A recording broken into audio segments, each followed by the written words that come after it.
Finalmente hoje venho trazer para vocês a parte 3 dessa história, que por sinal eu demorei bastante para trazer a continuação. Então se você gostou dessa série, eu espero que você fortaleça com seu like para mostrar ao YouTube que você apoia o meu trabalho.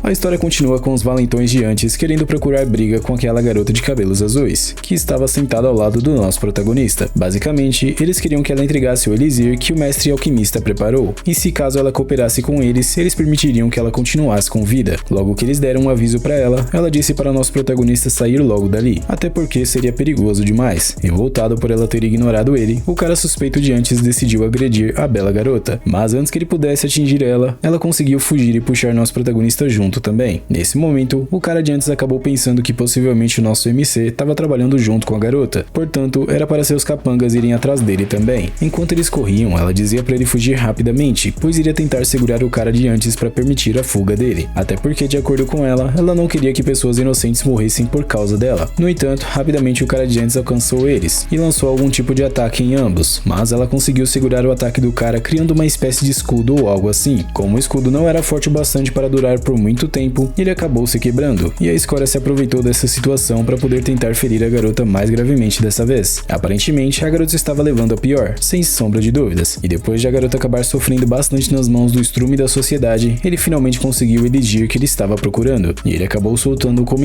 dizendo que não tinha deixado o protagonista sair, ou pelo menos foi isso que eu entendi. Rapidamente, ela disse para que ele fugisse dali, afinal, a habilidade de garra de águia daquela escória não era algo que pessoas comuns poderiam suportar. Os capangas da escória de antes então se prepararam para poder pegar nosso protagonista, porém assim que eles tentaram agir, rapidamente eles foram completamente derrubados por ele, como se fossem nada. Dessa vez, quem decidiu atacar foi justamente o líder deles, e infelizmente para ele, a única coisa que o esperava era o mesmo destino que seus capangas, e finalmente o protagonista ensinou uma lição para ele. Porém, ao dar uma visualizada melhor nessa cena, parece que o protagonista acabou se empolgando demais pelo visto, e lançou o cara para mais longe do que ele esperava. Depois de receber um golpe em cheio, o inseto começou a delirar pelo visto, e perguntava se o protagonista era uma pessoa chamada Wuzun, e aparentemente toda a província de Inru tinha um Wuzun, e apesar da idade não ser certa, só poderia ser essa a causa de ele ter tanta força assim, perguntando em seguida se ele era Huan Fuyun, que em breve iria avançar para o Wuzun. Porém, tanto o protagonista quanto eu não sabia do que esse cara estava falando, mas ele perguntou para a garota como ela estava, e aparentemente estava tudo bem com ela. Para evitar apanhar ainda mais, o cara de antes entregou o elixir para nosso protagonista, dizendo que era o único que tinha olhos, mas ainda assim não conseguiu reconhecer a grandeza dele, pedindo por perdão em seguida. Depois disso, a garota pedia para que ele entregasse aquele recipiente para ela, pois isso era muito importante. O protagonista, que eu já nem lembro mais o nome, perguntou então por que de ela não colocar aquilo em um frasco mais seguro, já que era tão importante assim para ela, até porque isso poderia cair e quebrar facilmente. Mas logo que ele disse isso, ele acabou batendo na mão dela acidentalmente na hora de entregar o elixir, fazendo com que ele caísse no chão em seguida, e nesse momento vemos que ele não sabia onde colocar sua face, e pelo visto, a garota estava para ter um ataque cardíaco também. Sem saber o que fazer ou para onde ir, ela simplesmente grudou nas pernas do protagonista, e dizia que ele tinha que pagar ela por causa do elixir que ele tinha quebrado. Depois disso, ela pensou em usar um tipo de truque que seu irmão tinha ensinado para ela, e ela tinha 100% de certeza de que aquilo iria funcionar com o nosso protagonista. O truque basicamente consistia em ela mudar de personalidade para uma mulher mais inflexível, e ela perguntou o que deveria fazer agora, já que aquele remédio era para salvar as vidas de seu avô. O ser humano agora virou gato, tem 7 vidas pelo visto. Como resposta ao comentário dela, ele disse que iria acompanhá-la para poder salvar seu avô. A garota então passou a ficar confiante de que agora teria chances para poder finalmente salvar seu velho, e no caminho eles acabaram encontrando com o motorista da família dela pelo visto. E sobre a apresentação do MC, ela disse que contaria mais detalhadamente sobre isso no caminho. Já dentro do carro, o motorista perguntou se ela tinha pego o revitalizador, mas ela não tinha ideia do que inventar nessa hora como desculpas para explicar o que aconteceu de verdade. No entanto, assim que ela falou que a poção tinha sido destruída, o motorista quase bateu o carro, causando um acidente ainda maior na estrada. Um tempo depois, eles finalmente chegaram até o local em que a garota morava, ou pelo menos em que o avô dela morava, e ela avistou 2 médicos comentando que seu avô realmente estava mal dessa vez. Preocupada com o que poderia ter acontecido com o velho, ela saiu correndo para ver ele o mais rápido possível, e enquanto ela fazia isso, o motorista se perguntava o que deveria fazer, até porque de acordo com ele, com o revitalizador destruído, eles não teriam chance alguma de salvar o velho, e também tinha medo de que a jovem dama também acabasse sofrendo por causa disso. Logo em seguida, ela chegou no quarto em que seu avô estava descansando, mas já com um pé na cova e outro no mundo. Uma das pessoas acabou comentando que tinha ouvido o que o irmão dela tinha dito, ou seja, o irmão dela era o motorista de antes. Ele já tinha passado a notícia de que o elixir tinha sido destruído. Nesse ponto, a única coisa que ela soube fazer foi pedir desculpas pelo erro que ela acabou cometendo. E mais uma escória então deu as caras. Cass, e ele comentava que tinha dito para não deixar a garota ir, que aparentemente se chama Xiao Tong, e perguntou agora que a poção não existia mais, o que mais poderia salvar a vida do velho. Eu não sei se o nome da garota de cabelos azuis é realmente o que eu disse, mas se o box de informação estiver correto e ele for o irmão dela, então o nome da garota é Yu Feng. Ela dizia para seu pai que tinha encontrado um especialista que poderia salvar seu avô, e seu pai, feliz da vida, perguntou quem era o cavaleiro que ela tinha encontrado, até que finalmente ela decidiu apresentar nosso protagonista para eles, e a escória de antes começou a dar risada dele, pensando que ele não seria capaz de curar o avô. O estrume de gado então disse que ela estava levando a vida do velho como uma piada, e perguntou se ela poderia ser responsável caso algo desse errado. Nesse momento, até o pai dela ficou contra o protagonista tomar alguma atitude para poder salvar seu pai, mas ele simplesmente ignorou tudo que eles diziam e foi ao resgate do velho, colocando assim a mão em seu corpo e começando a finalmente fazer seu trabalho para salvar o vovô. Assim que ele fez isso, ele já descobriu que haviam lesões escuras e bloqueios nos meridianos, resultando assim em uma operação não suave. O Estrume então perguntou quem foi que permitiu que ele tocasse em seu avô, porém somente com seu poder ele foi capaz de arremessar um inseto contra a parede, imobilizando ele em seguida. Isso fez com que todos ao redor ficassem impressionados, até porque aquele Estrume era o mais forte da família depois do velho, finalmente reconhecendo que o protagonista não era pouca coisa para lidar. Com humildade dessa vez, o pai da família perguntou para nosso protagonista se seu pai realmente poderia ser curado, e um outro velho que já estava querendo deixar de ver o sol nascer, disse que isso era simplesmente ridículo, e de acordo com ele, se o filho do velho não escolhesse outro médico, o caso do senhor não seria devidamente acompanhado, lembrando em seguida que o senhor já tinha tido esses problemas antes, e mesmo que eles tivessem um revitalizador, ele já não tinha mais forças para durar por muito tempo. Claramente, isso fez com que ele ficasse na dúvida, se realmente poderia confiar no jovem MC para poder salvar a vida de seu pai. Como eles estavam chamando o protagonista de Mu Li, eu também vou chamá-lo assim, e ela acabou comentando que seu avô não poderia ser salvo, porém Mu Li respondeu que aquilo era apenas um ferimento, confortando assim a garota que já estava preocupada com o que aconteceria com seu avô. Porém, assim que ela disse para que ela batesse no seu avô, isso acabou fazendo com que eles ficassem sem entender nada, até porque se eles se arriscassem a dar um tapa no velho que já estava para ir dessa para uma pior, ele poderia provavelmente terminar de ir para o mundo dos espíritos de uma vez por todas. Ao ouvir isso, o pai da garota perguntou o que ele quis dizer com aquilo, e se ele tinha alguma coisa contra a família dele, mas como resposta, ele disse que aquele era o método mais simples e eficaz de conseguir resgatar o velho. Enquanto o protagonista tentava salvar o coroa, a escória de antes se levantava novamente depois de ter sido nocauteado. Desta vez ele foi para cima do nosso MC sem dó nem piedade, mas com apenas um golpe, ele lançou a escória de antes para longe, acabando com ele mais uma vez e por fim continuou seu tratamento com o velho. Nesse momento acabou acontecendo algo que eu não entendi muito bem na verdade, e rapidamente nosso MC já tinha finalizado o tratamento do coroa. A escória então dizia para Yu Feng que ela tinha deletado o velho da história, portanto era para ela entregar a posição de chefe da família para ele, pois o pecado dela não seria perdoado. No entanto, para surpresa de todos ali, o velho estava acordado. Depois disso, ele perguntou como seu pai estava por fim se sentindo, e ele responde que nunca se sentiu tão bem quanto agora, e até mesmo os machucados que ele tinha feito anteriormente tinham sido curados. Como agora não tinha mais nada para que Mu Li pudesse fazer por aquela família, ele disse que simplesmente iria se retirar. E por fim, o pai de Yu Feng disse que foi um prazer receber a ajuda do protagonista, e se tivesse algo que ele precisasse no futuro, a família deles definitivamente iria ajudá-lo. Após ouvir essa oferta irrecusável, ele perguntou para o pai dela se ele não tinha ervas que estavam bem ao longo dos anos, de preferência com mais de 100 anos. De acordo com o cara, ele disse que as ervas com mais de um século eram muito raras, e as que originalmente existiam foram usadas pelo senhor e seu filho enquanto estavam doentes. Porém, desde o momento que o protagonista ajudou sua família, eles fariam tudo o que estivessem ao seu alcance para poder encontrá-las. Como Mu Li tinha alguns assuntos para poder tratar, ele decidiu se retirar logo dali, porém o senhor ainda pedia para que ele esperasse, pedindo para que seu motorista levasse ele até onde ele quisesse ir, e deu para ver que até mesmo Yi Feng estava feliz com o tratamento que seu avô recebeu recentemente do protagonista. No caminho para seu destino, ele pensava que em sua última vida, ela tinha trabalhado por ele a vida inteira, e eventualmente tinha sido deletada da história por um traidor, se referindo possivelmente à sua mãe. E nessa vida, ele jurou que faria com que sua mãe morasse em uma grande casa luxuosa e vivesse uma vida feliz. Um tempo depois, ele acabou encontrando com sua irmã, que logo comenta que ele finalmente estava disposto a voltar para casa pelo visto. Enquanto ele fazia uma refeição com sua família reunida, sua mãe pedia para que ele comesse mais, pois ainda estava em crescimento, comentando em seguida que ele deveria deixar ela saber quando ele estivesse com pouco dinheiro consigo. No entanto, logo que ela disse isso, ele percebeu uma queimadura que estava no braço dela, e se lembrou do dia que ela acabou conseguindo aquela queimadura em sua infância, onde basicamente ele estava tentando cozinhar um pouco. Assim que a comida ficou pronta, ele tentou pegar a panela para poder levar até a mesa, e pelo visto sua mãe não estava muito bem de saúde, e por isso ele estava fazendo aquelas coisas. Mas logo que ela avistou seu filho com aquela panela com comida quente, percebeu que ele estava prestes a se desequilibrar, sofrendo assim um acidente ainda maior caso isso acontecesse. Isso foi motivo bastante para fazer com que ela fosse correndo em direção ao jovem para poder salvá-lo de se machucar gravemente, e a única coisa que ela se preocupava era com a segurança dele e se ele tinha se machucado. No entanto, apesar de ele não ter se machucado, infelizmente o mesmo não aconteceu com sua mãe, que acabou tendo uma parte de seu braço queimado nesse processo. Voltando ao presente, ele pedia desculpas em seus pensamentos por sempre machucar ela e por ter sido apenas uma escória em sua vida passada, além de se desculpar por ter falhado em proteger ela das mãos de uma pessoa chamada Zhu Shu-Hen. Enquanto sua mãe o ajudava a lavar as louças, ele pediu desculpas em voz alta dessa vez, mas ela apenas ignorou o que ele disse, já que para ela ele não precisava pedir desculpas pelo visto. Depois do pedido de desculpas, ele disse que tinha ganhado algum dinheiro lá fora e portanto iria pagar as dívidas que ele devia naqueles anos e comprar uma casa. Mas a mãe dele responde que não era tão fácil assim ganhar dinheiro, porém ele também não deveria gastar tudo indiscriminadamente. Gentilmente ele responde à senhora dizendo que apenas queria que ela vivesse uma vida melhor, e ela pensou que finalmente ele tinha se tornado sensível. Em seguida, ele estava em uma central de vendas, pensando que o ambiente ali poderia ser bom e barato bastante para que sua mãe conseguisse viver. Temos então um corte para o estacionamento do local, onde uma Ferrari acabou chegando e estacionando por lá, e vemos uma garota saindo desse carro dizendo para seu acompanhante que aquela propriedade era boa bastante para que eles pudessem comprar. E vemos então o gado do qual estava bancando a garota interesseira de antes, dizendo que se ela quisesse, eles comprariam aquela residência. Enquanto isso, vemos nosso protagonista sendo apresentado ao local em que ele mostrou interesse em morar, e nesse momento, a garota interesseira acabou chegando em seguida com seu companheiro também. Mas como nosso protagonista estava cansado da vendedora apresentar várias coisas para ele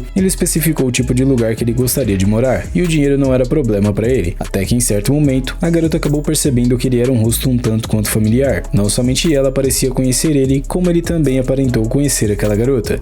Se você gostou da continuação dessa obra, eu espero que você deixe seu like para apoiar o meu trabalho. É sempre uma honra e um privilégio para mim ter sua presença comigo até aqui. Desejo tudo de melhor sempre para você e sua família, e até a próxima.